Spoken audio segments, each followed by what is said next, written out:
The sun hadn't fully risen over Washington when the crisis alerts began flooding into the Oval Office. 3 Americans dead in Syria. 11 killed at a Hanukkah celebration in Australia. 2 students shot at Brown University during final exams. By 6:47 a.m., President Donald Trump was already on his 3rd intelligence briefing of the morning, and the day had barely begun. 7:15 a.m. The morning that changed everything inside the West Wing. National Security Advisor's office glowed with emergency lighting as military commanders from CENTCOM patched in via secure video link. The Syria attack dominated the early morning discussions. 2 U.S. soldiers and 1 civilian interpreter were killed in an ambush in central Syria, and the implications were spreading faster than the morning light across the capital. The call lasted 42 minutes. Sources close to the meeting report. Trump's immediate response: decisive, direct, and unmistakably clear about consequences. There will be a lot of damage done to the people that did it, he would later tell gathered crowds at a White House event. But this wasn't just about Syria. The real story unfolding behind closed doors involved something more complex. America's newest and most controversial Middle Eastern ally. 9:30 a.m. The Syria paradox. Here's where the political chess game gets interesting. Just weeks earlier, Trump had met with Syrian President Ahmed al-Shara at the White House, in what many called a historic moment. Al-Shara was the first ever Syrian leader to visit the White House since the country's independence in 1946, a former al-Qaeda commander. Now, America's partner against ISIS. The morning intelligence made one thing clear. The attack was ISIS, not the Syrian government. Trump emphasized this distinction repeatedly. Al-Shara's forces had actually fought alongside American troops. The attacker? He had joined Syria's internal security forces as a base security guard 2 months earlier and was recently reassigned amid suspicions that he might be affiliated with the Islamic State group. By mid-morning, Syrian Interior Ministry forces moved fast.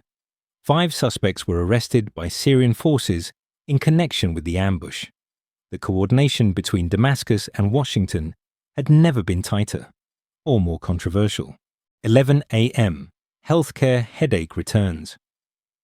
While military advisors cycled through the Oval Office discussing retaliation strategies, another crisis brewed just down Pennsylvania Avenue.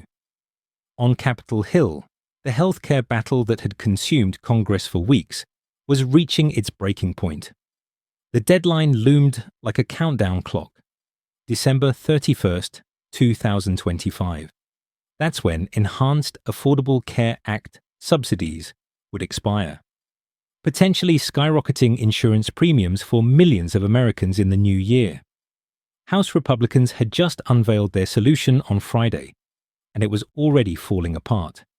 The GOP proposal would not extend the soon-to-expire Enhanced Affordable Care Act subsidies. Instead, they offered alternatives: association health plans, pharmacy benefit manager reforms, cost-sharing reduction programs. Anything but extending what conservatives viewed as an expansion of Obamacare. Trump's position? Characteristically unpredictable. He'd posted repeatedly on Truth Social that he wanted money going directly back to the people, with nothing going to the big, fat, rich insurance companies. But GOP leaders knew the political math. Roughly 22 million Americans benefit from the enhanced ACA subsidies, many in swing districts, all of them voters. 1:45 p.m. The phone that wouldn't stop ringing between the Syria response planning and healthcare politics, Trump's schedule showed back-to-back calls throughout the afternoon. Congressional leaders, international allies, cabinet secretaries cycling through for rapid-fire updates. The Berlin talks added another layer. US-Ukraine talks in Berlin lasted more than 5 hours and were set to continue Monday morning, with Trump's special envoy Steve Witkoff and son-in-law Jared Kushner leading negotiations with Ukrainian President Volodymyr Zelensky. The message from Berlin: progress, but painstaking. The 20-point peace plan Trump had championed was being dissected line by line, word by word, condition by condition. 10:30 p.m. When allies become ammunition. By mid-afternoon, the Syria response strategy was taking shape, but so was the political blowback. Democrats immediately seized on the irony. Trump had just hosted a former terrorist leader at the White House. Now American troops were dying on Syrian soil, potentially killed by infiltrators within the very forces America was partnering with. Tom Barrack, the U.S. ambassador to Turkey, described the incident as a cowardly terrorist ambush targeting a joint U.S.-Syrian government patrol. The key word, joint. America wasn't just operating in Syria, it was operating with Syria. Republicans defended the strategy as pragmatic, realpolitik. Critics called it reckless. Trump, he doubled down on al-Shara, calling him a tough guy who fought by our side. 5 p.m., the healthcare vote nobody wanted. As sunset approached, House Republican leaders huddled in Speaker Mike Johnson's office for what insiders described as a contentious strategy session. They had the votes to bring their healthcare package to the floor next week. Maybe. Probably not. The problem wasn't Democrats. They were unified in opposition. The problem was Republicans eating their own. GOP leaders opted against extending the enhanced subsidies as part of their highly anticipated plan, but they do expect to allow a floor vote on an amendment related to those subsidies. Translation: they'd let vulnerable Republicans vote for subsidies while the party leadership voted against them. Political theater disguised as procedural flexibility. Trump's team watched from the sidelines, calculating. The president wanted healthcare reform. He wanted lower costs. He wanted to avoid a midterm massacre. He might not get all three. 7:45 p.m., the Christmas reception. Nobody expected Sunday night's White House Christmas reception had set an unusual tone for Monday's continuing reverberations. Trump began remarks by referencing 2 shootings over the weekend and the killing of 3 Americans in Syria, before quickly pivoting to lighter topics including his family, golf, and snake bites. The whiplash was deliberate. Trump understood the dual nature of the presidency: commander-in-chief addressing deadly attacks, host celebrating the holidays, politician managing multiple crises simultaneously, all in the same breath. At 30 p.m., the decisions that define. Days, as Monday wound down, the decisions made throughout the day would ripple forward. Military planners finalized retaliation options for Syria.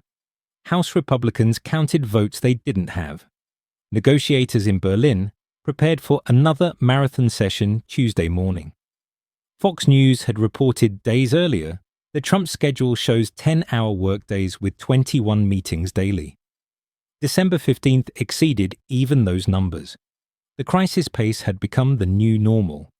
The midnight calculations: 3 Americans dead, healthcare subsidies dying, Ukrainian peace talks grinding forward, a former terrorist, now an ally, an ally's forces now infiltrated by enemies, congressional Republicans divided, Democrats unified in opposition. This wasn't chaos. This was Trump's Washington in December 2025. The Syria response would come. There will be a lot of damage done, Trump had promised. The healthcare battle would reach the floor. The Ukraine negotiations would continue. But December 15th made one thing clear. Every decision created 3 new crises. Every ally complicated the battlefield. Every solution generated new opposition. And somewhere in the West Wing, Trump's schedule for Tuesday was already being rewritten. Because in this White House, today's answers became tomorrow's questions. And the only constant was that nothing stayed constant for long. The lights in the Oval Office burned past midnight. They would burn just as late on Tuesday and Wednesday, and every day until the next crisis demanded attention. This was the reality of Trump's day-by-day presidency. Not single decisions defining history, but dozens of decisions, hundreds of calls, thousands of calculations, all happening simultaneously, all carrying consequences, all demanding attention from a president who thrived in the chaos that others found overwhelming.